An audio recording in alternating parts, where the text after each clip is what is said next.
자, 12페이지 가부터 볼게요. 자, 1단락 항상 주제 세팅 단락이니까 적으면서 가, 얘들아. 자, 그럼 봐, 여러분. 자, 이제 우리 고1 시험이니까 좀 더 제가 차곡차곡 해볼게요. 차곡차곡. 기원전 3세기경 중국의 전국시대 말기는. 봐. 일단 제가 보통 얘네들은 세모로 치우는 애들이에요. 왜 세모로 치는 거냐면, 전부 다 표지라고 하거든? 여기서 표지라는 걸 알 필요가 있는데, 표지라는 거는 일종의 논리기호라고 생각하시면 돼. 그러니까 수학으로 보자면요. 교집합, 합집합 이런 걸 얘기하는 거야. 자, 그러면 이제 표지라는 거 논리기호인데 표지의 종류는 크게 두 가지였어요. 첫 번째는 지시하는 지시표지. 두 번째는 연결표지. 근데 얘네들이 단순히 지시하고 연결하는 게 아니라 예를 들면 이라는 지시어가 나오면 뒤쪽에 정보 가치가 높아지는 거야. 예를 들어볼게요. 자, 두 번째 연결표지는 이런 건데 예를 들면 그러나 역점이 나오면 당연히 앞에 있는 내용과 뒤에 있는 내용은 논리적으로 다르다는 거잖아. 그래서가 나오면 순접이니까 논리적으로 같다는 걸 의미할 거고, 그러니까 이런 걸 차근차근 공부하시면서 배우시면 돼. 하나 더. 요즘에는 시간, 공간, 배경도 역시 중요해요. 왜냐하면 정보를 분류하는 체계들이니까. 그래서 기원전 3세기라는 건요, 시간적 배경이 나왔고요. 중국이라는 거는 공간적 배경이 나와 있는 거죠. 전국시대 말기라는 것도 시간적 배경이죠. 여기까지 되셨죠? 침략과 정벌의 전쟁이 빈번하게 벌어지는 혼란의 시대였다. 얘들아, 이 문장을 읽고 이해하는 건 초등학교 잼민이들 다 한다니까. 자, 그럼 이제 고1 때부터는 뭘 의도하는 거냐? 잘 들어야 돼. 이거 수능하고 문제 똑같아요. 난이도 차이가 조금 있을 뿐이야, 사실은. 여러분이 그래서 지금 저는 되게 이게 좀 더 고민할 부분이고 연구할 부분인 것 같긴 한데, 왜 국어에서 학생들이 등급 기복이, 점수 기복이 엄청 심할까?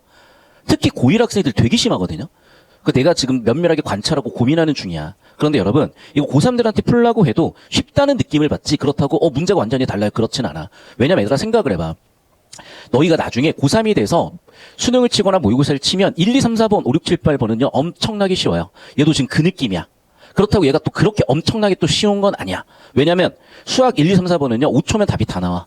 근데 얘는 그렇지도 않잖아. 다시 한번 얘기한다, 얘들아. 그래서 우리가 지금 이렇게 좀 쉬운 지문들을 가지고 차곡차곡 연습할 필요도 있고, 또 이번 고1 교육청은 작년 대비 좀 쉬운 편이었어요. 이게 또 어떻게 될지 모르겠어. 그런 것들 생각하시면서 가시면 되겠고, 다시 한번 우리가 실전에서는 시간이 없으니까 제가 써드리는 이런 녹색이나 이런 빨간색 다 정리할 수는 없지만 평소 연습할 때 이렇게 꼼꼼하게 풀이 과정을 정리하자고. 우리가 수학 같은 경우에도 내신에서는 그냥 쫙쫙 풀어서 답 내잖아. 마찬가지야. 평소에 연습할 때는 풀이 과정 꼼꼼하게 해서 구분 동작 하나씩 고치잖아. 마찬가지로 얘도 그렇게 해주셔야 돼요. 자, 계속 가보겠습니다. 그러면 첫 번째 문장을 봤을 때 제일 중요한 건 한마디로 뭐야? 혼란이라는 거예요. 그래서 우리는 얘를 논리교를 붙일 거야. 프로블럼의 P야.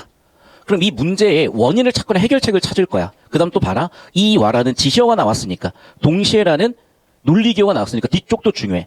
국가의 혼란을 해결, 보이시죠? 혼란과 해결이야. 됐죠? 그럼 해결로 뭐가 나왔어? 여러 가지 사상이 나왔어. 얘기했지. 1단락은 단순히 도입의 역할일 뿐이야. 그럼 배경 세팅을 하고 문제가 있었고 해결을 할게요야. 됐어? 전쟁이 많았으니까 해결을 할게요야. 어떻게 해결할래? 사상들로 해결하겠대. 됐니? 그럼 글의 주제는 당연히 뭐겠어? 여러 사상이 글의 주제인 거예요. 자, 그럼 2달러 가볼게요. 다시 한번 봐, 얘들아. 이라는 지시어로 어디를 지금 지시했냐면 여기 나와 있는 이 배경을 지시하면서, 자, 이 역할은 뭐야? 그러니까 1달러에 나온 내용을 요약해서 먼저 세팅하고 가는 거예요. 그러면서 아까도 얘기했지. 여러 사상, 그중에 대표가 누구였던가? 순자였던 거예요. 여러분, 제자 백가라고 해서 100명이 넘어 사상가가. 그걸 어떻게 이 한 페이지에 다룹니까? 그러니까 뭐냐? 이렇게 좁히는 거야, 주제를. 그래서 제가 여기다 쓸게요. 주제가 세팅되는 핫 플레이스, 주제 세팅 핫 플레이스에서 1달러, 2달러 넘어가는 포인트, 이렇게 연결 포인트들이 있으면 이게 주제야. 그러니까 여러분, 중학생 놓치시면은 글 읽기가 되게 힘들어지는 거야. 여기서 중요한 건 뭐다? 그래서 순자가 어떤 사상을 가지고 해결하려고 했었느냐요. 자, 순자는 사회 혼란과 무질서를 악이라고 규정을 했대. 그리고 악은 온전히 인간의 성에서 비롯된 것으로 파악됐대. 이거 여러분이 이제 모를 수가 있지만 이걸 뭐라고 하여? 성선설이야. 아, 성악설이야. 오늘 마틴에 갔네, 제가. 성악설이야. 인간이 원래 악하다는 거야. 자, 성이란 인간이 태어나서부터 지니고 있는 동물적 경향성을 일컫는 말로 욕망, 감정 이런 것들이고, 이 중에서 그것을 얻으려고 하는 인간의 성이 악을 초래한다. 이익을 쫓아가는 게 악을 초래한다. 문제 원인은 뭐다? 인간의 본성이고 이익을 쫓는 인간의 욕망이다. 이익, 욕망이잖아. 그 다음에 좋아한다, 감정이잖아. 이해됐어? 이렇게 같은 의미를 바꿔 쓰는 걸 영어에서 패러프레이즈라고 하거든요. 패러는 병렬적으로 쓰다야. 프레이즈는 구나 논리적으로 동등한 애들을, 문법적으로 동등한 애들을 프레이즈라고 해요. 그러니까 패러프레이즈는 논리적으로나 문법적으로 의미적으로 비슷한 애들을 병렬적으로 쓰는 주제 세팅 방식을 패러프레이즈라고 영어에서 얘기하는데, 국어에서도 마찬가지야. 욕망은 이익이라고 볼 수 있겠고 감정은 좋아하다라고 볼 수가 있는 거야. 됐어? 그래서 욕망과 감정 형태로 나는데 그것 때문에 문제를 초래한다고 본 거죠. 그러면 모든 전쟁의 이유, 모든 전쟁의 문제는 전부 다 뭐였다는 거니? 그렇죠. 인간의 본성, 욕망과 감정이라는 거예요. 계속 볼게. 사회적 자원과 제한은 한정적인데, 자, 역시 또 두 번째 이유죠. 첫 번째 이유는 인간의 본성인 거야. 두 번째 이유는 뭐야? 사회적 자원과 재화가 원인인 거야. 그러니까 얘가 충분해버린 문제가 안 생길 거 아니에요. 그런데 인간의 본성은 욕망과 감정을 추구하는데 거기에 사회적 자원과 재화가 한정적이다 보니 당연히 모든 인간은 더 추구하려고 하겠죠. 그래서 여기에 이기적 욕망을 당연히 추구하게 되면 갈등과 다툼이 있을 수밖에 없다는 겁니다. 결과적으로. 여기까지 흐름 보이셨죠? 됐니? 자, 그럼 봐봐, 얘들아. 이걸 이렇게만 처리할 게 아니라 얘를 또 이해도를 높이는 방법이 있어. 이쪽으로 와볼까요? 여러분 사실 교과서에 있는 학습활동이 이렇게 써져 있기 때문에 그냥 이렇게 하시면 돼요. 자꾸 이상한 소리 하실 필요가 없어. 자, 가에 1단락. 항상 첫 단락은 어떤 역할을 한다? 주제를 세팅하는 역할을 한다고 얘기했었고 1단락에서 2단락으로 넘어갈 때 주제가 세팅되는 핫플레이스라고 말씀을 드렸었죠. 자, 그럼 1단락 주제는 뭐였어? 여러 가지 배경으로 먼저 세팅을 한 다음에 전국시대에 있어서의 문제점 제기를 한 거야. 문제는 뭐야? 혼란이야. 그럼 그 혼란을 해결하기 위해서 뭐가 있었어? 여러 가지 사상들이 있었어. 그 사상이 누구의 사상이었던 거야? 순자의 사상이었던 거야. 자, 그럼 순자의 사상에 대해서 다뤄봐야 될 거 아니야? 자, 순자의 사상은 이 혼란의 원인을 크게 두 가지로 본 거야. 첫 번째는 뭐라고요? 인간의 본성이요. 두 번째는 뭐라고요?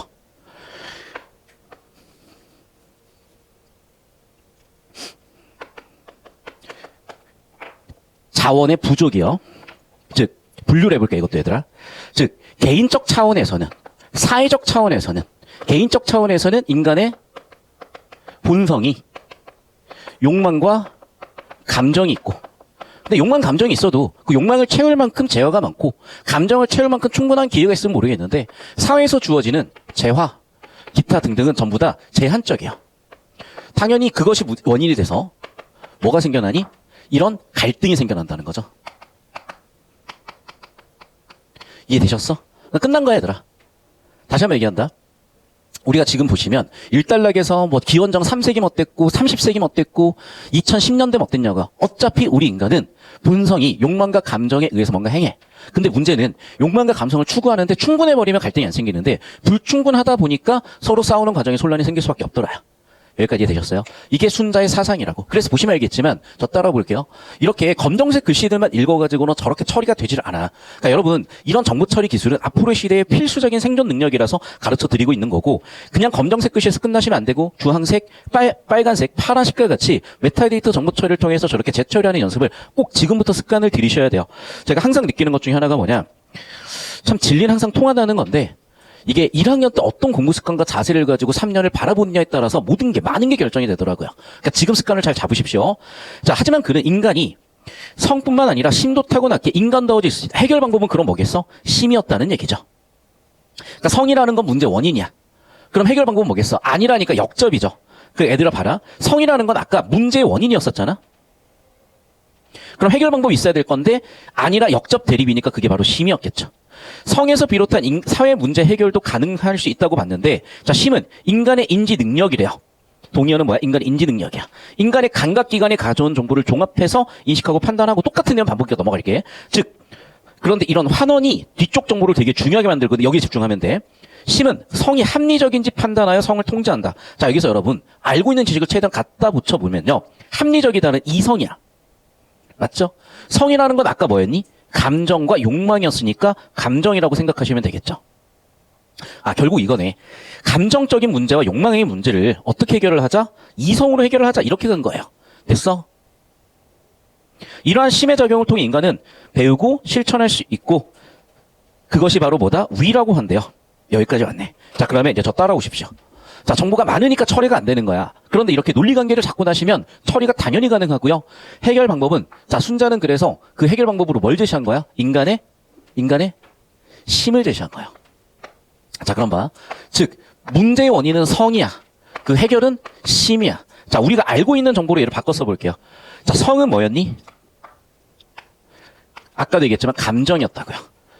욕망이었다고요. 이런 문제 어떻게 해결하겠다고? 이성으로 해결하겠다고. 자, 여기서 멈추시면 안 돼. 왜냐하면 다시 한번 얘기할게요. 이 문제를 풀어내고 맞춰내는 데서 끝나는 게 아니라 이 문제가 앞으로 어떻게 이어질지가 중요한 거잖아. 다시 한번 얘기하자면 얘가 왜 나온 거냐? 이 부분 때문에 나온 거예요. 잠깐 여기다 필기를 좀 한번 해볼게요. 이게 중세와 근대 인간을 구분할 필요가 있는데 말이 너무 길어지니까 이제 근대에서는 드디어 인간을 인간으로 본 거예요. 중세 때는요, 그냥 신의 뜻대로 사는 게 인간이었기 때문에 인간은 의지도 감정도 없는 존재였어. 그래서 조선시대 미스터 선샤인 같은 걸 보면은 김대리 같은 사람들이 그냥 정원 시킨 대로 살아라. 이렇게 됐던 거예요. 네가 무슨 독립운동을 하냐. 그냥 조용히 있어라. 의지도 없고 감정도 없는 존재 또는 신의 뜻대로 사는 존재로 본 게 바로 중세야. 그래서 어둠의 시대라고 하는 거지. 자, 그런데 근대부터 인간은 달라져요. 왜? 인간이 이제 자유, 의지를 갖고 살 수 있는 존재로 봤고 그 근거는 이성이에요. 자유로운 연애 감정을 가지고 살 수 있게 돼서 그 근거는 감정이야. 근데 여기서 하나 더 우리가 놓치면 안 되는 게 있어. 그게 바로 뭐냐? 본능이에요. 그건 욕망이죠.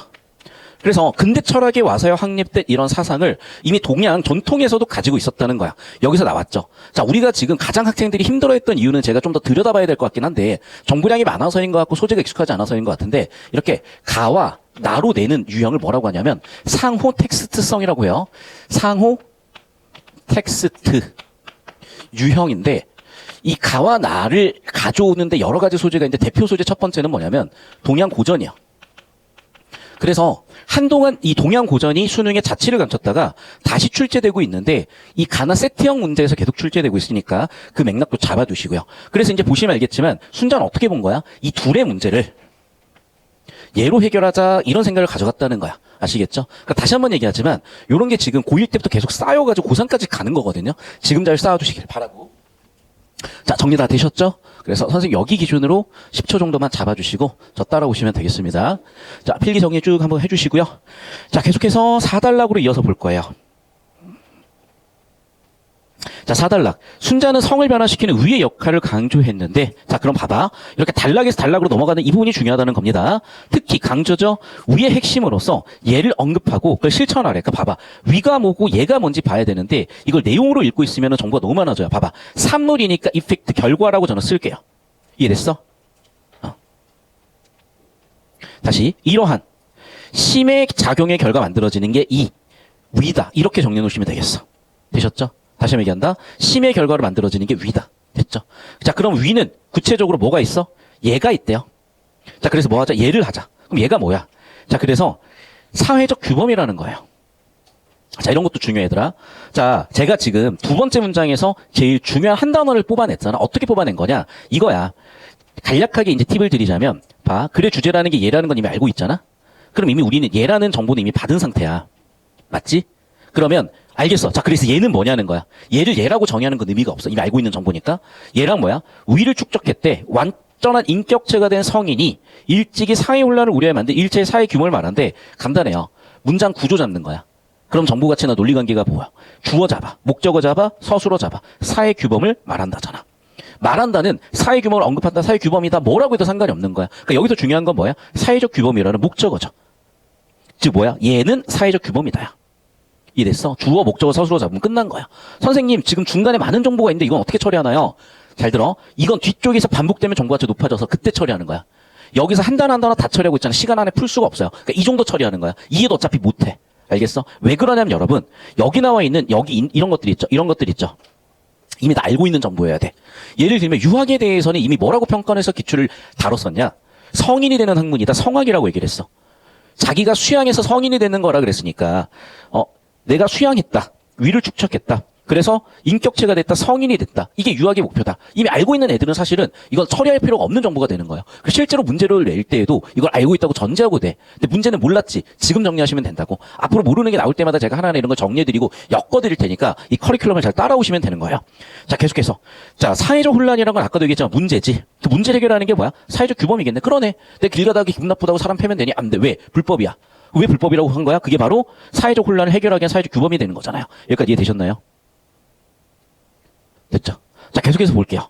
자, 이는 개인의 도덕 규범이자 나라를 다스리는 규범인데 개인의 모든 행위의 기준이자 사회의 위기 질서를 나누는 기준이 되는데 얘의 가장 중요한 기능은 신문적 차이를 구분해서 직분을 정하는 것인데 이는 인간의 욕망 추구를 긍정하되 적절한 기준과 한계를 설정을 의미한다. 자, 벌써 정보가 많아지니까 읽기만 하고 무슨 의미인지 머릿속에 안 들어오잖아. 이럴 때는요, 문장 구조를 적거나 논리 구조를 잡아보는 거야. 아니면 저기 나와 있는 것처럼 핵심 정보들을 잡아보는 거예요. 자, 그럼 봐. 주황색 핵심 정보지. 자, 그럼 봐. 주황색 뭐라고? 위라는 거야. 위는 뭔지를 모르겠어. 왜? 결과물이래. 구체적으로 어떤 결과물? 모르겠는데 그게 뭐라는 거야? 얘래요, 대표가. 결국 4단락의 주제는 뭐야? 얘야. 얘는 뭔데? 사회적 규범이야. 문제를 해결하기 위한 사회적 규범이야. 됐죠? 자, 다시. 그러면 이 사회적 규범이 얘는 뭐냐? 개인적 차원에서는 도덕 규범이야. 국가적 차원에서는 통치 규범이야. 개인적 차원과 사회적 차원으로 분류해서 볼 수가 있겠어. 됐죠? 여기까지. 자, 정말 하고 싶은 얘기가 많은데 너무 또 여러분이 고1이고 이미 다룬 정보가 많으니까 헷갈릴까 봐 딱 이 정도 정리할게요. 얘의 가장 중요한 기능은 신분적 차이를 구분하는 거래. 그러니까 얘는 뭐야? 그러니까 신분제에 대한 얘기네. 이 내용이 안 나올 수가 없었던 것 같고 역시나 나왔어요. 자, 잘 들어야 돼. 지금 여러분 우리가 신분사회가 아니잖아. 민주주의 사회잖아. 제가 만약에 아유 민주주의 뭐 개 같은 소리야. 독재나 해. 라고 얘기했을 때 사람들은 발작할 수가 있어요. 표현이 좀 과격해서 죄송한데 여러분 지금 우리가 민주주의 근간을 흔드는 행동을 한다 난리가 난다니까. 근데 왜 그런지 생각을 해보잖아. 이게 종교기 때문이야. 항상 종교를 건드리면 난리가 나요. 봐. 우리는 민주주의를 본 적도 없고 민주주의가 어떻게 작동하는지 구체적으로 확인할 수 있는 방법도 없어. 그냥 믿는 거야. 믿는 거라고요. 아, 대의민주주의가 작동을 하지. 모든 사람이 주인이지. 작동을 하는 거야. 이걸 긍정적으로 볼 것도 아니고 부정적으로 볼 것도 아니고 그냥 건조하게 객관적으로 보시면 되는 거야. 자, 그럼 왜 민주주의가 왔는지부터 생각을 하셔야 되는 거고요. 그 흐름을 역사적인 흐름을 보셔야 돼. 자, 그래서 이걸 좀 설명을 드릴게요. 자, 무슨 얘기냐. 저기는 오히려 민주주의를 비판하는 내용으로 보이기도 하지. 근데 정확하게는 이런 거예요. 잘 보셔야 돼. 자, 인간이 원시 공동사회를 살았다고 치자. 그러면 어차피 다 혈연이야. 부모가 있었겠죠? 자녀를 낳았겠죠? 그러면 그 자녀가 또 다른 누군가 결혼해가지고 또 자녀를 낳았겠죠? 최소한 3대, 4대야. 그러면요, 한 100명, 200명이 혈연이나 최소한 8촌이들 다 엮여있는 상태인 거야. 그러면 봐봐. 내가 엄마한테, 예를 들면, 엄마 밥을 더 뺏어 먹고 싶은 생각은 별로 없을 거 아니에요. 엄마가 오히려 나를 주려고 하지. 그러니까 이 사람들은요, 첫 번째, 경제 체제가 소유 공동분배 이런 거였어. 그래서 예를 들면 공산주의자들은 뭐라고 했었냐? 원시 공산사회라고 본 거야. 경제적으로 봤을 때. 자, 이때는 그러니까 자기 나름대로 알아서 잘 해결했을 거야. 근데 문제는 그 규모가 커져도 200명 이상을 넘기기가 힘들어. 자, 그런데 누군가가 있는 거야. 자, 누군가가 있는 거냐? 신이라는 존재를 가정을 하거나 또는 국가라는 존재를 가정을 하는 거야. 자, 여러분, 대한민국이라는 형체는요, 우리가 믿기 때문에 존재하는 거야. 내가 얘를 미국인이라고 믿기 때문에 내가 미국인으로 살아가게 되는 거예요. 자, 전쟁을 한 번도 안 났거든, 지금 이 시대에. 근데 남자애들은 다 군대 가잖아. 전쟁 대비를 하잖아. 그 얘기는 무슨 얘기요? 그 가능성을 대비하는 것이기도 하지만은, 동시에 우리는 이 사회체제 안에서 살아가게끔 일부는 가스라이팅 당한 거야. 또는 일부는 필요에 의해서 내가 그 인연을 보내는 거야. 요즘 1년 6개월이나 1년 6개월을 보내는 거야. 심지어 이제는 여자들도 군대 갈 수도 있어. 그런 식으로 계속해서 나는 하기 싫지만 국가나 사회라는 존재 때문에 해야 되는 것들이 있을 수가 있다는 거야. 자, 그럼 봐봐라. 그 시대에 이런 게 왜 필요했을까? 이렇게 뭔가를 그게 힘이든 뭐든 간에 얘네가 무력 집단을 만들어버리잖아요. 1000명이라고 생각을 하면 얘네가 와가지고 얘를 털어가 버리는 거야. 그럼 얘네들은 모아놓은 재산 털리고 노비되고 이해됐어? 그런 식으로 어쩔 수가 없었던 거야. 즉 이렇게 깡패 집단들이 있었던 거예요. 그러면 그 깡패 집단은 더 큰 깡패 집단한테 정복을 당했겠죠. 그 정점에 있었던 게 바로 사실은 국가야. 내가 하는 얘기가 아니야. 사피엔스라는 역대적인 역사적인 역사서에 있는 얘기고 그 내용 제가 풀어서 얘기할 뿐이야. 자, 그럼 봐봐. 결국에는 여러분, 내가 살고 있는데 이런 깡패들이 언제 쳐들어올지 모르잖아. 그래서 우리 개개인들은요, 일부의 자유를, 우리 공동체 집단은 일부의 자유를 어디에? 왕이라는 존재한테 위임한 거야. 그래서 왕이 절대 권력, 절대 독점적 권력을 누리면서 이런 작은 깡패들을 없애주고 얘네들이 보호하게 해주는 거예요. 그럼 당연히 보호비를 냈겠지? 그게 뭐겠어? 세금인 거야, 예를 들면. 왜? 그래야지 군대가 운영될 거 아니야. 그래야 이 체제가 운영될 거 아니야. 그래서 이게 국가의 형성을 하게 되면서 어쩔 수가 없이 통치 정점에 왕이 있었던 거고 그 왕 밑에 관료가 있었던 거고 그리고 군대가 있었던 거고 일반 평민들의 삶이 있었던 거겠죠. 그리고 필요에 따라서는 노동계층인 노비계층이나 농노계층이나 이런 계층들이 있었을 거고. 이해됐니? 여기까지 되셨어요? 자, 그리고 이런 거야. 이런 국가끼리 경쟁을 했을 때 어쨌든 한쪽이 패배했는데 얘네를 그렇다고 여기로 받아들일 수는 없을 거 아니에요. 그렇다고 여기로 받아들이자니 기존에 같이 싸우려고 고생했던 애들, 또 이런 데 끌려가서 고생했던 애들한테 보상이 있어야 될 거 아니야. 그러다 보니 승자들은 여기에 위치하게 되고 패자는 여기에 위치되는 그런 구조였던 거죠. 옳든 그르든. 자, 그래서 이제 봐. 자, 무슨 얘기야? 신분적 차이를 구분해서 직분을 정하자. 이 얘기야. 자, 근데 이거를 현대적으로 해석하면 이렇게 해석을 하셔야 돼요. 잘 들으셔야 돼요, 여러분. 여러분 왜 사니? 라고 물어봤을 때 다들 또는 뭐가 되고 싶니라고 물어보면 다들 부자가 되고 싶어하고 돈을 벌고 싶어하는데 잘 생각해봐. 돈만 있으면 행복해질까? 전혀 그렇지가 않다니까요. 아, 실제로 그래. 그러면 어떤 사람이 가장 행복한 사람이냐? 별거 없어요. 내 삶에서 가장 가치를 발견하는 사람. 쉽게 얘기하면 축구 선수는 축구를 잘해야 돼요. 탁구가 아니라. 저는 강의를 잘해야 돼요. 학생은 공부를 잘해야 돼요. 아니면 최소한 이거야. 학생은 공부를 열심히 해야 되는 거고요. 강사는 강의를 열심히 해야 되는 거예요. 축구 선수는 축구를 열심히 해야 되는 거고. 그렇지 못했기 때문에 다 사고가 터지는 거야. 무슨 말인지 이해돼요? 자, 이런 거야. 내가 누구랑 사귀던 말든 뭔 상관이야. 근데 내가 누구랑 사귀었다는 이유 하나만으로 주가가 10%가 날아가. 환승연애 할 수 있죠. 그런데 내가 환승연애를 했다는 이유만으로 난리가 났어. 왜 그럴까? 그 사람들은 얼굴이 알려져 있고 그 얼굴이 알려진 것 때문에 돈을 버는 사람들이야. 근데 얼굴이 알려진 사람들한테 대중들이 왜 그만한 가치를 부여하고 돈을 부여하냐? 바라는 게 있기 때문이야. 그러니까 그런 모습들을 바라지 않았기 때문에 비판을 하는 거기도 하겠지. 자, 비슷한 맥락에 이제 자, 우리가 예나 지금이나 가장 좋은 방법은 뭐냐? 나라는 사람의 본성을 찾아가는 거고 내가 지금 위치한 이곳에서 최선을 다하고 답을 찾아가는 거야. 여러분이 공부의 재능의 차이에 의해서 누군가는 1등급이 누군가는 5등급이에요. 근데 그게 중요한 게 아니야. 그냥 여러분은 학생이기 때문에 그 순간만큼 학생으로서 본분을 다하시면 돼. 나 강사죠? 강사로서 본분을 다하면 돼. 그 얘기라는 거야. 자, 그러면 그 시절에 직업이 뭐였을까? 신분이었던 거예요. 왕은 왕으로서 본분을 다하면 되는 거고요. 관료는 관료로서 본분을 다하면 되는 거예요. 군인은 군인으로서 본분을 다하면 되는 거야. 사실은 그 얘기야. 여기까지 이해되셨죠? 자, 그런데 그게 어쨌든 그 시절은 어쩔 수 없이 신분적 차이에 의해서 직분이 만들어졌고 자, 그럼 계속해서 볼게. 이것에 대한 두 가지 측면이 있는데 욕망 추구 오케이 하지만은 한계 설정을 하자는 거야.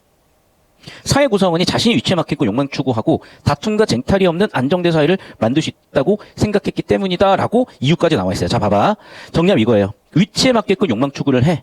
그럼으로써 어떻게 된다? 다툼과 쟁탈이 없어진다고 본 거예요. 다시. 원인이고 그 원인으로서 결과 해결책은 뭐다? 다툼과 쟁탈이 없어졌다. 안정됐다. 자, 결국 정리한 뭐야? 신분적 차이를 구분해서 직분을 정하자. 즉, 과욕 부리게 하지 말자. 예를 들어 이런 거야. 내가 농구 선수가 되겠다고 하면 괴로울 거라니까? 키가 2m가 돼야 되는데? 근데 키가 2m 20인 애가 나는 귀여운 애가 되고 싶어라고 하면 그것도 쉽지가 않은 거예요. 그러니까 다시 한번 얘기하지만 어떻게 보면 그 시절의 해법이었던 거죠. 자, 저쪽으로 와서 정리할게요. 사달락 보자. 지금 사달락에 나와 있는 건 이런 거야. 지금까지 있었던 문제들에 대한 해법. 그게 뭐였다고요? 예였다고. 자, 저기 나와 있는 예는 뭐다? 크게 두 가지로 볼 수가 있다. 자, 개인적 차원과 사회적 차원으로 보자. 개인적 차원에서는 뭐다? 도덕이다. 사회적 차원에서 뭐다? 통치 규범이다. 여기까지 되셨죠? 자, 그럼 구체적으로 저 예 어떻게 실행을 하자? 신분에 따라서 직분을 나누자. 그러면 신분에 따라 직분을 나눴으니까 그 신분 안에서의 욕망에 어느 정도의 여지는 주되 한계를 넣음으로써 문제를 일으키진 않게 하자. 이런 거야. 자, 무슨 얘기야? 예를 들면 신분이 정해져 있으면 이런 거야. 자, 너는 여기서 시작했어. 여기까지는 올라가. 근데 그 이상은 안 돼. 네가 기족으로 시작했어? 네가 정승까지는 올라갈 수 있지만 왕은 못 된다. 라고 정해놓는 거야. 왕은 덤비지 않는 거야. 자, 너희가 노비로 시작했어. 너희가 평민으로 시작했어? 너희 평민으로 시작했으면 너희가 부를 축적해서 여기까지 올 수 있게 해줄게. 그렇다고 네가 왕한테 덤비는 건 절대 안 되는 거야. 라고 나름대로 선을 정해놓은 거야. 왜? 그래야 욕망 감정에 의해서 봐봐. 서로 왕 되겠다고 난리치면 난리가 날 거 아니에요. 뒤지게 싸울 거 아니야, 사실은. 지금 서로 대통령 되겠다고 하면 서로 뒤지게 싸우는 거 똑같은 거야. 그래서 야, 교통정리. 왕 혼자 해. 자, 그리고 밑에 있는 귀족들. 자, 너희 계급에 따라서 너희 또는 신분에 따라 너희 또는 직급에 따라 너희가 9급 공무원을 시작했어. 너희가 2급 공무원까지 올라갈 수 있게 해줄게. 근데 왕은 안 되는 거야. 너희의 지금 처지에 맞게 최대한의 욕망을 추구해. 하지만은 한계는 있어. 그러면 갈등이 어느 정도까지는 조절이 될 거니까. 됐죠? 여기까지? 그런 그린 거야. 자, 이제 그럼 마지막 5단락 볼 때. 자, 그러면 일단 우두머리에 있는 당연히 군주가 중요하겠죠? 그래서 순자는 군주는 어떻게 돼 있어? 예의 근본으로 규정하고 당연히 군주가 중요할 건데 자, 군주는 일단 기존의 예를 계승해서 받아들이고 또 뭐래? 당대 요구에 맞춰야 된대. 그러니까 즉 무슨 얘기야? 전통도 있어야 되지만은 뭐도 있어야 된다? 변화도 있어야 된다는 거야. 되셨죠? 그래야지 적응을 하겠지. 구체적으로 백성의 직분을 정해주고 1번, 2번 가르치고 3번 인도도 해. 그래서 어떻게 백성들은 교화되고 질서 선한 세계에 다룰 수 있다라고 해서 군주가 어떻게 보면 교사의 역할이고 백성들은 어떻게 보면 제자의 역할을 만든 거라고 볼 수도 있겠네요. 자, 계속해서 보겠습니다. 6단락.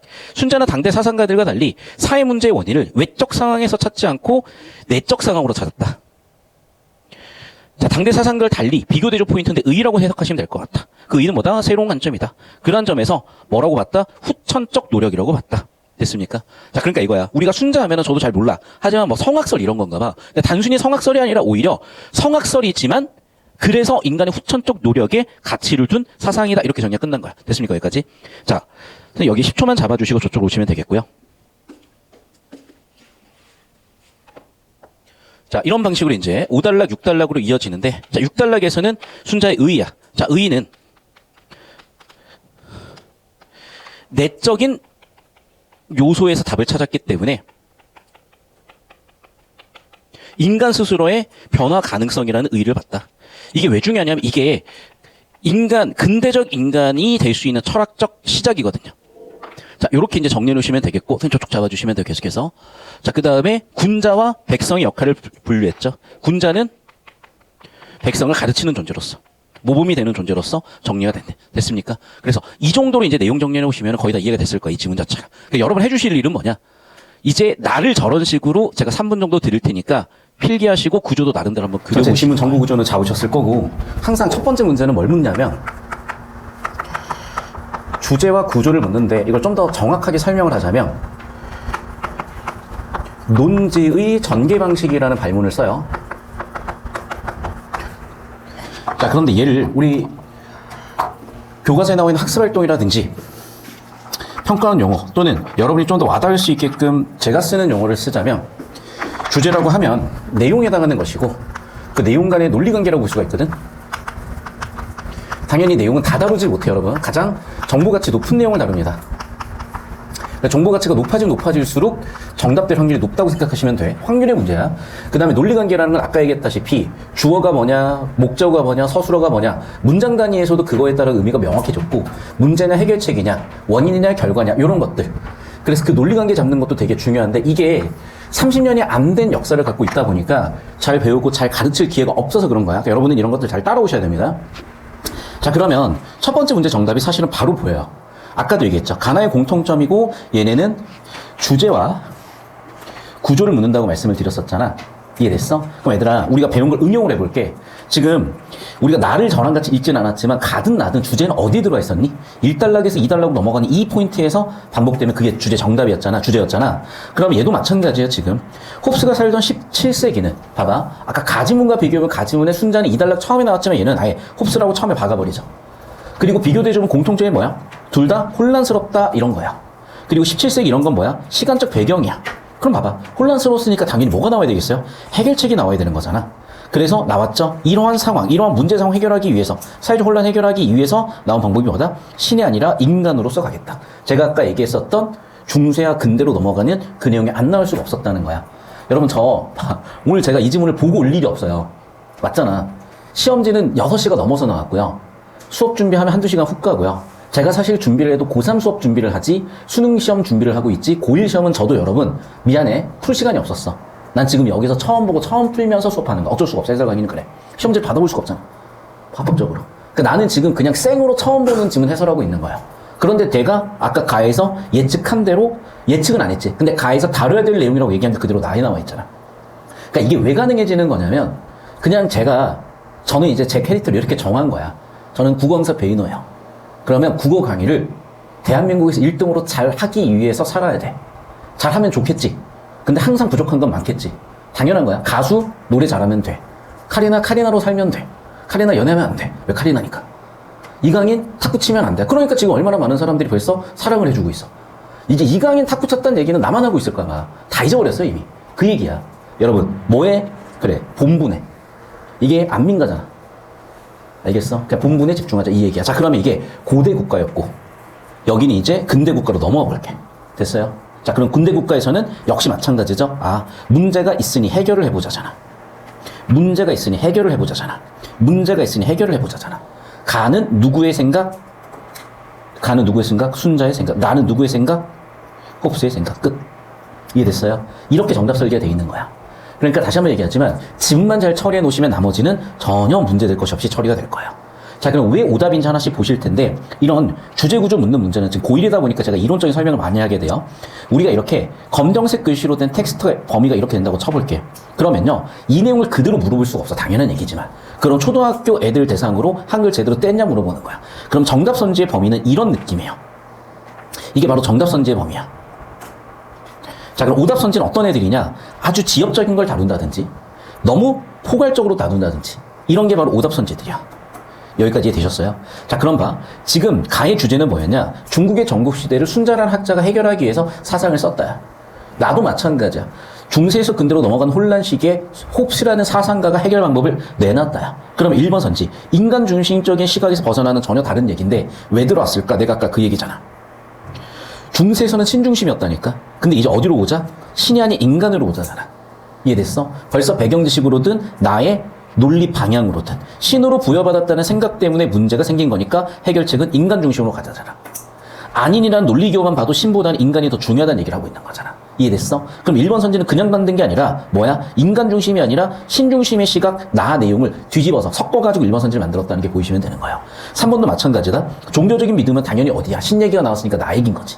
가나의 공통점, 간은 해당되지 않는 거잖아. 이런 식으로 설계를 해놓는 거라고. 아시겠죠? 그러니까 읽고 이해하고 답내는 과정은 당연히 여러분이 충분히 혼자서 시간을 쓰시면 하세요. 그러니까 여러분 선배들 다들 그렇게 했는데 다시 한번 얘기하지만 나는 국어 공부를 많이 시킬 생각이 전혀 없고요. 왜? 사실은 여러분 절대 난이도는 당연히 수학이야. 그럼 여러분 공부량이 50% 이상은 수학에다 투자하는 게 맞아요. 그런데 고3으로 가면 갈수록 난이도가 내려가는 건 국어가 아니라 영어야 일단. 그리고 국어는 오히려 올라가. 그러니까 사실 공부량도요. 제 생각은 그에 맞춰가지고 가야 되는데 그럼에도 불구하고 나는 국어에다가 많은 시간을 쓰게 할 생각이 없어. 그게 제 능력이야. 작은 시간 써서 똑같은 그 이상의 점수 만들어주고 그만큼 다른 과목에 하시라고. 그러면 어떻게 해야 된다? 이걸 배우는 거야. 능력을 배우는 거야. 고기 잡는 법을 배우는 거야. 고기를 내가 잡아주고 싶지 않아요. 어차피 그래봐 여러분 혼자서 못하니까. 자, 고기 잡는 방법 배우는 거야. 1번 문제는 어떤 문제다? 주제나 구조를 묻는 문제다. 주제나 구조는 구체적으로 어디에 박혀있다? 1달러에서 2달러 넘어가는 논리구조 잡아보거나 전체를 포괄하는 내용이다. 전체 포괄하는 내용 보자. 뭐였어? 둘 다 혼란이 있었죠. 해결 방법으로서 학자들의 견해였죠. 2번 끝이라는 거야. 자, 나머지 선지가 오답인 이유들을 찾으면서 우리의 기술적인 부분이나 실력적인 부분도 생겨나서 얘기는 드렸으나 너무 많은 내용을 얘기하면 또 혼란스러우실까봐 이렇게 정리해드렸고 잘 들어야 돼. 두 번째 문제는 가를 딥하게 들어가거나 가나를 비교하면서 딥하게 들어가. 그럼 봐라. 가의 군주와 나의 통치자인데 나는 지금 나를 읽은 상태가 아니야. 그런데 아까도 얘기했지. 자, 둘의 공통적 차이점이 있으니까 이런 건 내는 거예요. 자, 그럼 봐. 공통점 뭐니? 군주의 공통점, 통치자의 공통점, 둘 다 우두머리라는 거야. 근데 차이점이 뭐였을까? 여기는 고대의 군주였고, 여기는 중세에서 근대로 넘어가는 시점에 통치자였지. 자, 하나 더. 여기는 오히려 왕의 절대 권력을 유지했어야 됐어요. 왜? 그 당시에는 기술이 발달하지 못해서 저 아래쪽에서 왕의 눈에 보이지 않는 곳에서 치안력이 닿지 않는 곳에서 강도라든지 이런 것들이 빈번하게 범죄들이 일어났기 때문에 더더욱 절대 권력을 군주한테 몰아줘서 그런 짓을 못하게 했었어야 되는 거고, 반대로 중세 때는 그런 게 너무 돼버리다 보니까 이제 왕 혼자의 독단적 결정에 생겨나는 문제들이 너무 많아진 리스크가 생겼던 거야. 그래서 이제 어디로 가야 되는 거야?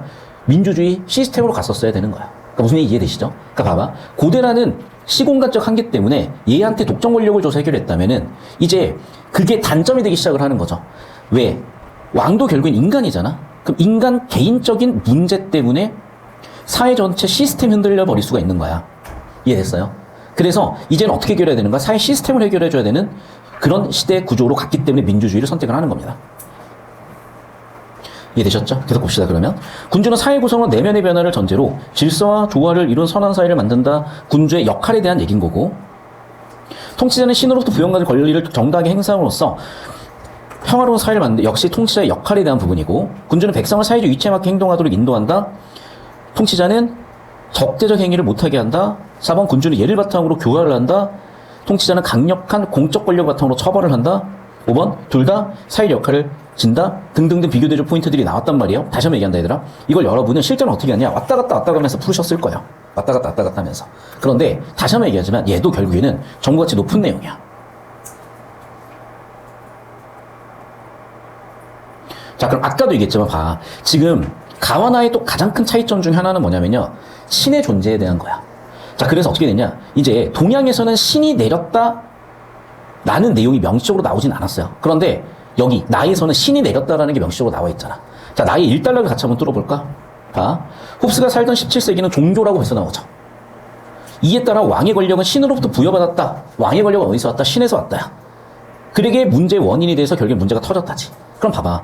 지금 왕의 권력이 신으로 부여받아서 생긴 문제 때문에 의문은 품었다. 문제다. 해결 방법은 신이 아닌 인간으로 가자. 왕의 권력이 집중된 형태가 아니라 이제는 민주주의로 가자. 그 얘기가 나왔잖아, 벌써. 그럼 여러분, 벌써 2번 선지가 거기에 거슬리는 거예요, 지금. 이해됐어? 궁극적으로 평화로운 사회로 가기 위한 과정에 뭐가 필요한 거야? 신이 주는 게 아니라 인간이 줬다고 가야 되겠죠. 이해되셨어? 그러니까 이런 기술적인 것들인 거야. 그러니까 자꾸 이해 못하고 내용일치적으로 가가지고 여러분 되겠어요? 자, 이거 좀 상식적으로 생각을 해볼게, 얘들아. 자, 저 좀 따라와 보세요. 여러분이 축구선수로 이강인이 될 수가 있고 축구선수로 손흥민이 될 수 있으면 축구선수로 그렇게 가셔야 되는 거예요. 그런데 쉬웠겠어? 여러분, 손흥민은요, 여러분 아시다시피 아버지께서 굉장히 빡센 분이셔가지고 15세가 될 때까지 게임 한 번도 못 뛰겠대. 재미가 하나도 없었겠지. 그때까지 기초훈련만 했어. 어떤 걸 했냐? 트래핑을 하는데 오른발 트래핑으로 3바퀴 돌아야 돼, 운동장을. 이어서 왼발 트래핑으로 3바퀴를 돌아야 돼. 이어서 양발 트래핑인데 그렇게 9바퀴 도는 동안 한 번이라도 떨구면 처음부터 다시 시작이야. 그런데 결과적으로 어쨌든 손흥민이 됐잖아요. 그런 얘기를 드리고 싶은 거예요. 그럼 손흥민으로 살래? 아니면은 베인으로 살래? 축구선수의 베인으로서 손흥민으로 살래? K9 리그. 그래서 월급 한 25만 원 축구로 받는, 그래서 절대 축구선수로 먹고 살 수 없는, 이름도 모르는 그런 축구선수로 살래라고 했을 때 답은 정해져 있다니까요. 그러니까 자꾸 오기 부리지 말고 자꾸 고집 부리지 마세요. 여러분이 될 수 있는 가능성이 있으면 그 가능성 꽃을 피워야 되는 거야.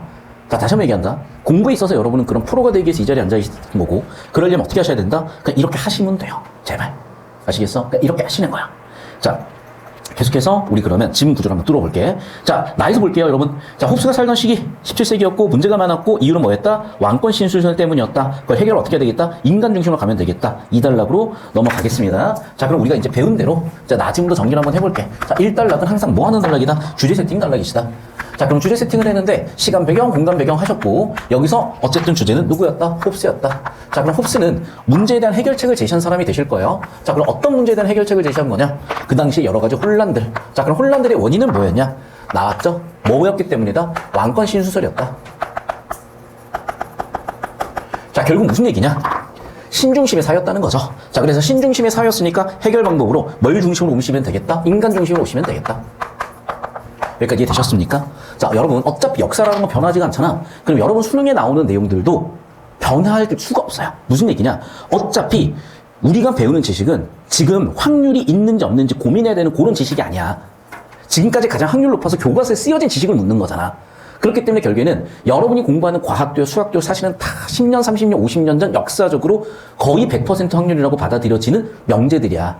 그렇기 때문에 여러분, 우리는 어차피 역사적으로 다룰 내용을 다루고 국어도 이제 그렇거든요. 그러니까 내가 아까 처음 보는 지문이지만 가짐을 다루면서 충분히 설명드렸죠. 뭐라고 얘는 결국에는 고대, 중세, 근대 사회의 인간에 대한 얘기를 할 수밖에 없다.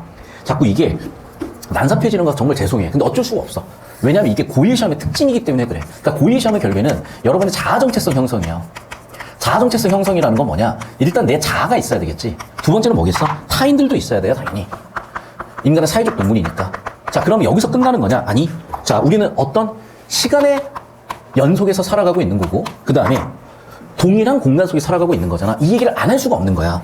그러니까 이 지문 같은 경우에도 1단락 초반부에 항상 때려박는 게 뭡니까? 첫 번째, 시간적 배경. 두 번째, 공간적 배경을 먼저 때려박고 가잖아. 시간과 공간적 배경을 때려박고 가잖아. 됐니? 그리고 시공간이 만들어주는 상황에 대한 얘기를 꼭 하잖아. 자, 그럼 상황은요, 좋기만 하면 괜찮죠. 근데 꼭 문제 상황이 벌어졌잖아. 그럼 문제 상황이 벌어졌으니까 원인 찾아서 해결해가는 게 이 글의 똑같은 구조들인 거야. 그러면 우리 인간도 그렇다는 거죠. 여러분이 지금 2024년을 살아가는 친구들이고 2024년에 지금 고1 친구들이기 때문에 여러분 앞으로 살아가는 삶에서도 똑같은 문제가 똑같이 반복될 거니까 이걸 일단 역사적으로 공부하는 이유는 그런 배경 맥락을 보자야. 자, 그러면 당연한 얘기인데 가와 나의 흐름에서 보시면 역사적이죠. 여기서는 언제야? 고대야. 여기서는 언제야? 이제 중세에서 근대로 넘어가는 과도기야. 그리고 공간적 차이는 있죠. 여기는 어디야? 동양이야. 여기는 어디야? 서양이야. 이 틀의 차이가 있었던 거라고요, 지금.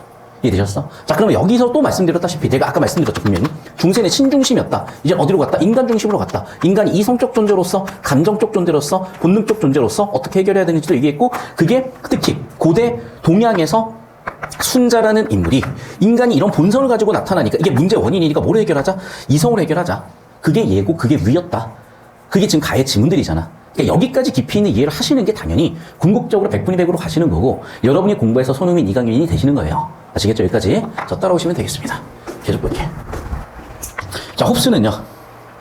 국가 성립 과정을 설명하기에 국가가 성립하기 이전에 집단적 삶의 자연 상태를 가정을 하고 그래 인간을 자기 보존을 추구하는 존재로 규정을 하고 그러니까 이 말이 무슨 얘기인지 지금 모르는 상태인 건데 자, 분류를 해볼게. 그럼 이거야. 국가와 인간을 분류를 한 거예요. 맞지? 자, 그리고 인간을 자기 보존을 추구하는 존재다. 또한 인간은 자연 상태에서 어떻다? 국가적 차원과 인간적 차원을 지금 분류를 한 거야. 또 넘어가 볼게. 자, 절대적 자유를 행사할 수 있는 권리를 지니는데 이를 자연권이라고 한다. 지시가 나왔으니까 세모 쳤고 뒤쪽에 자연권이라고 앞쪽 내용을 한 단어로 받았으니까 이렇게 받아봤어. 자, 그럼 자연 상태 인간은 어떻게 되는 거냐? 자기 보존이 목적이기 때문에 자기 복적을 하기 위해서 자기 보존을 하기 위해서 어떻게 된다? 자기 이익 추구하고 그 결과적으로 끊임없이 싸우게 되는 문제가 생기는 거죠. 이해됐어? 그래야 자기 보존이 되는 거니까. 그걸 뭐라고 한다? 그 유명한 만인에 대한 만인의 투쟁 상태라는 거야. 자, 하지만 이 상황에서 어떻게 돼? 인간은 생존에 감정을 유발하기도 한다라고 하면서 배경 세팅을 하고, 자, 3단락 넘어볼게요. 이때 인간은 이성은 평화로운 성격을 나아가는 최선의 법칙을 발견한다. 자, 역시 똑같이 이성 해결 방법이라는 거예요. 자, 그럼 봐봐. 가나의 똑같은 공통적인 부분들이 보였죠. 자, 2단락, 3단락 일단 정리해 보실 텐데, 자, 2단락을 보시면 아시겠지만, 국가적 차원과 개인, 여기 잡고 계시면 돼요. 국가적 차원과 개인적 차원으로 나눠가지고 정리를 했고, 자, 일단은 개인은 자연권이라는 걸 갖고 있고, 자연권의 핵심 뭐야? 자유야. 그 다음에 국가 사회적 차원도 있을 거야. 됐죠? 자, 그런데 이 자연의 상태에서 인간은 어떻게 돼 있다? 생존 본능 때문에 이해 추구를 하게 되고, 그 이해 추구의 결과 어떤 문제가 발생한다? 만인에 대한 만인의 투쟁 상태가 발생한다. 자, 그럼 서로 이제 뒤지게 싸우고 난리가 날 테니까 해결을 해야 될 건데, 또 한편으로는 그 결과 우리는 어떻게? 안전의 욕구나 감정도 생겨난다는 거야.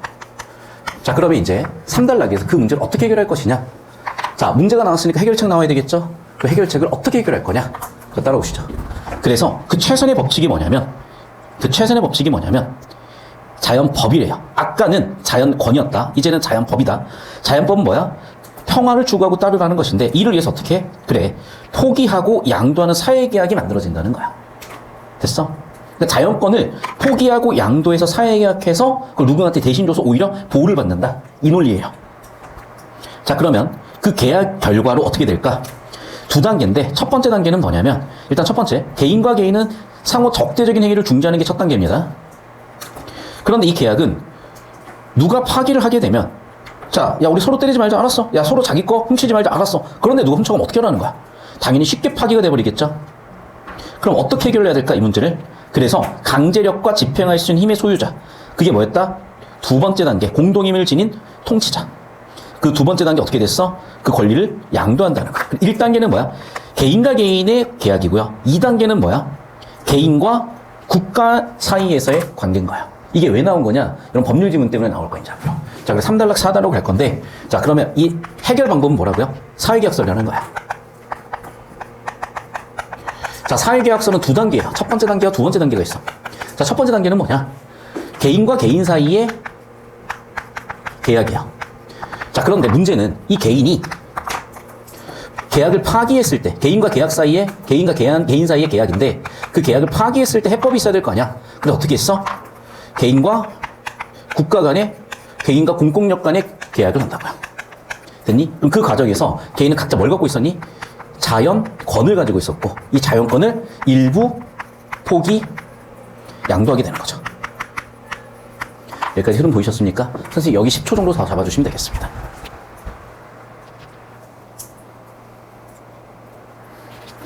자, 정리하시면 결국에는 사회계약서의 흐름을 얘기했고, 이게 왜 중요한 거냐면, 다시 오시면 알겠지만 이게 법률 지문 세팅이에요. 지금 형법 지문이 나와야 되는데 못 나왔어. 왜? 이런 철학적 배경이 없어서야. 그러니까 개인과 개인 사이의 관계를 사인이라고 해, 법적으로는. 그래서 사인과 사인, 그래서 사법이라 그러고, 사법의 대표는 뭐냐면 민법이요. 그 다음에 개인과 국가, 즉 사인과 국가 공권력 사이의 관계를 규정하는 게 공법이고, 그 공법의 대표는 뭐냐면 형법이야. 얘에 대한 내용들도 다뤄야지. 왜? 내가 모르면 용서받지 못하는 게 법이기 때문에, 내가 나도 모르는 사이에 범죄를 저질렀어. 그리고 내가 책임을 져야 될 수도 있는 거거든. 그러면 그런 기본적인 법에 있어서의 문제를 모르고 있다. 그러면 지금처럼 전지사기에서 난리가 나는 거야. 억울하게 내가 감옥에 가야 되는 상황도 벌어질 수 있는 거야. 그러면 20살의 여러분은 모든 여러분 행동에 대해 법적 책임을 지셔야 되는데, 이런 기본적인 철학적 배경과 법적인 상식이 없으면 생존이 불가한 시대에 살고 있는 거잖아. 우리가 원시 시대에 살았어? 무력만 있으면 돼. 내 등 뒤를 지켜줄 수 있는 동료가 있으면 돼. 내가 자고 있을 때 나를 지켜줄 수 있는 동료가 있으면 돼. 그런 그 시대예요. 근데 지금 이 시대는 완전히 달라졌잖아. 그러니까 지금 이 시대에 필요한 생존 지식을 가르치고 있는 거다. 그 세팅을 고1 때부터 하는 거다. 여러분은 상당히 영리한 친구들이고 환경이 좋은 친구들이다 보니까 이 수업을 했을 때 받아들이는 느낌이 너무 달라서 저도 수업에 되게 보람이 커요. 자, 이러한 계약 과정을 거치면서 결국 그 통치자라는 이름은 바꿔 얘기하면 뭐다? 리바이던이라는 느낌이야. 리바이던은 괴물의 이름인데 이 괴물의 이름을 통해서 계약으로 탄생한 강력한 국가의 공적 권력이라고 얘를 규정한 거야. 통치자는 국가 권력 실질적인 행사 주체다. 정부가 나이를 했으니까 넘버링 해볼게요. 국가에 대한 복종을 요구하는 대신 복종해. 대신에 너희를 보호해줄게 라는 겁니다. 그런 강력한 처벌 규정을 만들고 개인들이 따르게 해. 그래서 안전을 보장하는 거야. 통치자가 개인들로부터 위임받은 권리를 정당하게 행사하여 개인들 간의 투쟁을 해소하는 거야. 자, 정리하면 이거죠. 첫 번째, 개인들로부터 위임받은 권리가 있어. 그걸 정당하게 행사해서 투쟁 해소하는 게 바로 이 사회계약서를 요체라는 겁니다. 됐습니까? 여기까지? 자, 마지막 6단락 보겠습니다. 홉스의 사회계약론은 인간의 본성에 대한 통치를 바탕으로 국가가 성립하게 되는 과정을 제시하고 있다라고 요약을 다시 한번 정리하고 있고, 특히 강조하고 있으니까 주목합시다. 국가가 지닌 힘의 원천을 신이 아닌 자유로운 인간들에게서 찾고 있다. 신이 아닌 인간이다. 됐습니까? 그게 바로 어떤 의미다? 근대 주권 국가라는 개념이 되는 거다. 이거예요. 그러면 결국에는 독재로 돌아가자는 얘기는 역사를 모르는 되게 어리석은 얘기가 될 수도 있겠지. 그런데 난 한편 이런 생각을 해요. 과연 그러면 이 개개인들이 민주주의를 할 만큼 이런 개념을 이해하고 제대로 가고 있냐? 사실은 저도 인내심이 부족한 것 같아. 그러니까 한 번씩 저도 개빡칠 때가 있어. 씨발, 그럼 다 독재로 두들겨 패야 되는 거 아니야? 이런 생각을 할 때도 있으나, 사실은 제가 항상 제가 부족하다고 느끼고 정말 내가 갈 길이 멀다고 느낀 이유 중에 하나가 뭐냐면, 제가 대학교 다니면서 특히 좋았던 건 뭐냐면 되게 인격적으로 훌륭하신데 실력적으로도 훌륭하신 그 교집합이 되신 교수님들이 꽤나 많으셨고, 이게 그분들이 여러분한테 전달하는 메시지예요. 저한테 전달하는 메시지고, 아무리 병신들이 많고 아무리 깜빵 보내야 되는 애들이 많은 것 같아도 그들을 미워하거나 좋아하거나 그런 문제가 아니라 고1 때부터 이런 지문들을 가지고 제대로 가르치면 과연 그 인간들이 그렇게 됐을까? 라는 거죠. 각자 본분에 최선을 다하는 거야. 왜? 우리는 국어를 전공한, 국어 교육을 전공한 사람들이니까 국어 교육을 전공한 사람으로서 할 일이 뭐냐라는 걸 물어보면 이게 최선인 거죠. 사실은. 이게 정답인 거죠. 그래서 다시 한번 저도 이 지문을 통해서 반성을 하게 돼요. 오늘 사실 별로 기분이 좀 안 좋은 일도 있었고, 최근에 별로 기분이 안 좋은 일도 되게 많았고, 그 이유는 여기랑 되게 비슷한 상황에 처해 있었고, 뭐 제가 잘났고 제가 맞다는 게 아니라 저도 문제가 있다는 걸 스스로 느끼기 때문에 되게 힘들었던 지점들인데, 참 이런 좋은 지문들 보다 보면 저도 성장하는 것 같아요. 자, 이제 문제 풀어보겠습니다. 33번에 2번 선질 아까도 얘기했었죠? 이게 글의 주제였으니까. 끝이죠? 특히나 마지막 단락의 의, 빡세게 밝히고 있는 거 다시 한번 보이셨죠? 그러니까 내용 일치가 아니라 구조 처리로서 이런 게 보이시면 편하게 답이 나올 거다. 되셨죠? 자, 두 번째도 볼게요. 여기도 보시면 알겠지만 군주와 통치자의 차이인데 아까 얘기한 부분들이 뭐니? 신에서 인간이 아니라고. 인간한테서 온 거죠. 다시. 신에서부터 부여받은 게 아니라 이제 인간이 하는 거지. 인간이 하는 거잖아. 아까도 얘기했지만. 신이 아닌 인간이 하는 거잖아. 됐어? 자, 그게 결론 단락이 똑같이 나온다? 뭐라고 나와 있어? 인간이 하는 거잖아, 이제. 인간을 믿는, 인간의 가능성을 믿는 철학이라는 거야. 그러니까 의미가 있다는 거야. 가나의 공통점이기도 했고, 특히나 가나의 차이점이기도 한 게 신의 존재에 대한 거잖아. 계속해서 나오는 게 보시면 알겠지만, 여기도 신에서 인간으로 가자. 이걸 1단락에도 박아놓고 끝단락에도 박아놨으니까 주제를 세팅함으로써는 부족함이 없는 거고, 당연히 신에서 인간으로 오는 게 아니라 이제는 인간이 대안이라고 가야 되겠죠. 정답은 그래서 2번 선지 설계된 게 보였을 겁니다. 자, 35번 보도록 하겠습니다. 기억에 대한 설명으로 가장 적절한 거요. 자, 기억으로 올게. 신분적 차이를 구분해서 직분을 정하는 것이다. 그러니까 노비 제도를, 뭐 미국의 흑인 노예 제도를 찬성한다, 반대한다, 그런 차원이 아니야. 그 시절로 돌아가 보자고요. 자, 그럼 봐. 개인적 욕망보다 사회적 요구를 강조해 힘의 부작용을 막자. 자, 우리 이 가에 나와 있는 문제 상황을 볼게. 다시 한번. 모든 혼란의 원인은 어디서 온 거야? 첫 번째, 사회적으로 봤을 때는 부족한 거야. 제가 같은 게. 그러니까 인간이 개인적 차원으로 봤을 때 욕망과 감정이 있으니까 결과적으로 이게 원인에 대해서 혼란이 오는 거죠. 갈등이 오는 거죠. 그럼 해결 방법은 뭐였냐고, 이제. 이걸 다스리는 거잖아. 이걸 다스리는 게 뭐였어? 예였고, 위였고. 그런데 정리해보면은 우리가 이해할 수 있는 표현을 바꿨으면, 평소에 쓰는 표현을 바꿨으면은 욕망은 뭐야? 본능이죠. 감정. 인간의 감정이죠. 자, 이 문제를 어떻게 해결하자? 인간의 이성으로 해결하자고 했었잖아. 여기까지 되셨습니까? 그럼 개인적 욕망, 사회적 요구, 강조, 심의 부작용 이런 얘기도 아니거니와 이성에 해당하는 단어가 뭐였어? 심이었잖아. 다시 한번 봐봐, 얘들아. 필기도 돼 있지만. 자, 성이 뭐였어? 감정과 본성, 감정과 욕망이 성이었고, 뭐예요? 심이 뭐였어? 인지능력, 즉 이성이었잖아요. 이해됐니? 그러니까 심의 부작용이 아니라 성의 문제를 심으로 해결하자였지. 이성으로 해결하자였지. 이해됐어? 심의 부작용 같은 게 아니야. 심은 해결 방법이야. 2번 선지 볼게. 인간이 성과 심의 차이를 구분하여 새로운 도덕적 기준을 세우는 게 아니라 성의 문제를 심으로 해결하자고요.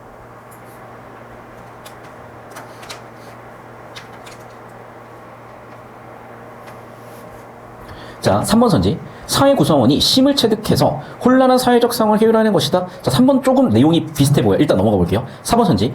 개인의 도덕 규범과 나라의 통치 규범을 구분하여 문제 원인 찾는 데서 끝나면 안 되고 해결책까지 나가야 되는데 얘는 지금 해결책에 대한 얘기가 없잖아요. 당연히 아웃이고. 그래서 아마 35번을 3번, 5번 중에 헷갈리는 학생들이 많았을 거야. 자, 35번 다시 한번 볼게, 얘들아. 한정적 사회 자원이 여기 나와 있잖아. 원인이라고. 됐어? 그럼 봐. 그걸 해결하는 방법이 뭔데? 적절하게 분배해서 사회 안정성을 추구하기 위한 거다. 자, 그래서 여러분 이제 3번, 5번 중에 당연히 헷갈릴 수밖에 없는 거고, 제가 얘기 드린 이 내용과 구조도 그린 걸 바탕으로 여러분 스스로 3번인지 5번인지 다시 한번 지금 판단을 해보세요. 자, 생각할 시간 30초 드린다. 시작하세요. 필기하시고.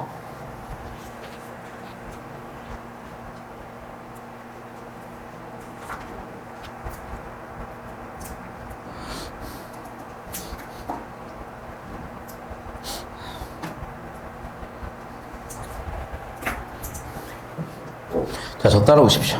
여길 보시면 기억의 의미는 이는이라고 지시어에서 다시 한번 박아놨어. 신문자 차이를 구분해서 직분을 정해. 그럼 무슨 얘기야? 욕망 추구 하되 한계를 설정해 주자고요. 즉 원인은 뭔데? 사회적 자원이 부족해. 원인은 뭔데? 사회적 자원이 부족해. 근데 각자의 욕망에 의해서 서로서로 추구하려고 하니까 알겠어. 그게 본성이니까 그 본성을 어느 정도 인정해 줄게. 대신에 선 넘지 마. 이거잖아. 신분에 따라서 직분에 따라서 선 넘지 마. 이거잖아. 쉽게 정리하자면. 그 정리함 이거야. 자, 사회제가 부족해. 인간의 욕망, 감정 있어. 어떻게? 예나 위로 선 넘지 마세요야. 됐어? 그러면 그걸 가장 잘 다루고 있는 게 몇 번이냐고? 5번이지. 이해됐니? 그러니까 다시 한번 얘기하지만 주제에 대한 이해 없이는 발췌동만으로는 답찾기 힘들다고. 그러면 여기서 다 터진 거야. 그래서 그러니까 여러분, 그냥 여러분이 평소에 그리기가 워낙 안 돼 있고 그래서 그리는 것 자체가 힘들어서 지금 그걸 고군분투하는 건 알겠는데 그 다음 스텝은 제가 지금 풀이 가정하는 요걸 그냥 그대로 문제풀이에 적용해 보시는 거야. 그래서 내가 지금 다음 주에 교재가 나갈 텐데요. 우리 학생들한테 매일 하나씩 연습할 수 있는 걸 드릴 거야. 그러면 그거 100지문 3달밖에 안 걸려요. 1학기 안에 여러분은 다 해결이 되실 거야. 그거 잘 따라오시면 되겠고, 일단 내신 대비로는 이런 과정에서 다른 학생들하고는 차별화가 되는 그런 공부가 될 거니까 그냥 따라오시면 돼. 그냥 따라오셔 있으면 어느새 다른 학생들은 못 받는 점수를 여러분은 받아져 있을 거야. 자, 36번 보도록 할게. 니은을 이해하는 내용이요. 니은 봅시다. 사회 계약이 필요하대. 내가 아까 얘기했었죠. 이것도 이제 순서 단계가 있었던 거잖아. 자, 차근차근 볼게. 일단은 개인들은 뭐가 있어? 아까도 얘기했지만 개인들은 뭐가 있니? 자연권이 있어. 이익 추구에 투쟁하게 돼. 순서 흐름을 잡아보자고. 자, 개인들은 자연권이 있어. 이익 추구에. 그 이익 추구의 결과 투쟁하게 돼. 자, 그럼 이 문제 해결하기 위해서 첫 번째 법은 뭐니? 자연권 없을 수는 없어. 하지만 일부 양도할 수 있지. 자, 근데 좀 더 구체적으로 가볼게. 그 해결 방법은 그냥 한 개가 아니라 2단계였던 것 같아요. 그쵸? 그 해결 방법 2단계로 다시 한번 정리해볼게요. 해결 방법 1단계는 뭐니? 개인과 개인 사이의 계약. 그 다음에 이걸 안 지키는 애들을 해결하기 위해서 어떻게? 개인과 국가 사이에서의 계약. 자, 개인과 개인 사이에서는 서로 침범 없다야. 그런데 누군가가 침범을 하면 어떡하자? 국가한테 공권력을 주자. 누군가가 침범을 했어? 그럼 어떻게 하자? 국가 공권력을 주자. 여기까지 되셨습니까? 자, 그럼 봐. 자, 이익 추구에서 투쟁하는 거를 지문에서는 뭐라고 워딩했냐? 만만투라고 했어. 만인에 대한 만인의 투쟁. 즉, 만인에 대한 만인의 투쟁을 해결하는 거죠. 두 번째. 자, 내가 그래서 서로 침범하지 말자. 공권력한테 양도를 하자. 당연히 자발적으로 포기를 한 거지. 세 번째. 첫 번째 단계의 계약을 맺음으로써 공동임을 제재한 게 아니라, 맞습니까? 개개인간에 침범하지 말자가 된 건데 침범을 하면 국가 개혁하자라고 오히려 공동에게 힘을 줘서 해결한 거잖아. 공동힘을 제재하는 게 아니라 오히려 공동의 힘을 모아준 개법이 되는 거기 때문에 정답이 2번 되겠죠. 3번 되겠죠. 여기까지 이해되셨어? 다시 한번 얘기하자면 여러분 따라오시면 돼요. 그러니까 처음에는 구경하는 거야. 저희 조카가 이제 6살인가 그런데 얘가 골프를 뒤지게 잘 쳐. 근데 얘가 어릴 때부터 뭐가 달랐냐면 관찰력이 좋았어. 그러니까 얘가 어리니까 몸을 못 움직이니까 처음에는 자기가 직접 하지 못해. 그러면 아빠한테 해보라고 하고 삼촌한테 해보라고 누구한테 해보라고 하는 거야. 그리고 골프 연습장 가잖아요. 남들이 하는 걸 한 10분씩 봐요. 얘가. 그러더니 해. 그러니까 저는 이제 비교도 안 될 만큼 얘가 잘 쳐. 그 느낌이야. 그러니까 여러분은 잘하는 사람 거 그냥 보고 배우시면 돼요. 그러다 보면은 아 이거구나라고 궤도 이상 올라가고 그 다음 스텝은 또 여러분이 답을 찾으실 수 있을 거야. 자 계속해서 따라가 볼게. 37번에 순자 홉스 입장에서 보기의 상황을 이해한 내용. 생물학적 게리트 하디는 공유주의에서 자유가 초래하는 혼란한 공유주의 비극에 대해서 얘기를 했었는데 자 우리가 배운 내용 자 지문에서 배운 내용 적용해 볼게. 모두가 사용할 수 있는 목초지가 있는데 한 목적은 자신의 이익을 극대화하는 방법. 당연하죠. 모든 개인은 어떻게 하고 있어? 개인의 자연권에 의해서 또는 개인의 본성에 의해서 자 나는 자연권이죠. 가는 본성이죠. 최대 이익 추구하겠죠. 자 그럼 어떻게 돼? 결과적으로 그래 나에서는 만인에 대한 만인의 투쟁이 되겠죠. 왜? 재화가 부족하니까. 그리고 가에서도 마찬가지로 갈등이 생겨나겠죠. 자, 그럼 각자 해결 방법이 비슷하면서도 달랐는데, 자, 가에서 해법은 뭐였어? 군주와 백성의 역할을 정확히 하자. 나의 해결 방법은 뭐였어? 계약을 2단계로 하자. 이렇게 해결했잖아. 여기까지 이해되셨습니까? 자, 그럼 봐봐. 1차적으로 목동들이 서로 침범하지 않은 예를 했으면은 당연히 해결됐을 수도 있겠죠. 2번 선지. 목동들이 처한 상황을 자기 보존 추구하는 욕망 때문에 쇠한 자연 상태다라고 얘기했고 완전한 인격체가 만든 규범이 해결 방법이고 강력한 국가 공권력 해결 방법이라고 본 거고 순자는 성을 그대로 좇는 모습, 홉스는 자연권을 행사하는 모습 그게 바로 인간의 이기적인 욕구 추구, 욕망 추구 행동이고 순자와 홉스 모두 목동들이 공포를 느끼게 되면 문제 상황에 대한 합리적 판단 봐봐 지금 공포라는 단어는 저는 확인하기도 어렵거니와 얘네들이 자 이런 거예요. 그러니까 우리가 보통 순자라고 하면은 성악설 그래 해결 방법으로 공포정치. 홉스 역시 마찬가지야. 뭐야? 사회계약설인데 얘도 지금 개인이 잘못하면 누가 패는 거야? 공권력이 패는 거야. 그러니까 결국에는 이게 이제 공포정치라는 우리의 기존의 통념들이 있었던 거거든요. 근데 그 통념에 대한 얘기를 하고 싶지는 않았던 거죠, 이제. 이해됐어? 그러니까 이제 5번 같은 걸 정답선지로 설계한 건데 다시 좁혀서 설명을 할게 얘들아. 공포를 느껴서 문제가 해결되는 게 아니라고. 다시 한번 얘기한다. 어떻게 해결했어? 자발적인 계약의 2단계를 통해서 각자의 본분을 충실하는 것으로서 해결이 된 거잖아. 그 근거는 둘 다 뭐였어? 인간은 이성을 갖고 있는 존재니까 이성에 의해서 각자 본분에 따라 살아라. 이성에 의해서 계약을 해라. 그런 내용이 들어가줘야 되는데 공포라는 건 이성이 아니라 오히려 감정이잖아요. 감정으로 해결 방법을 찾으려고 했으니까 당연히 틀린 거지. 여기까지 되셨니? 자, 여기까지 해서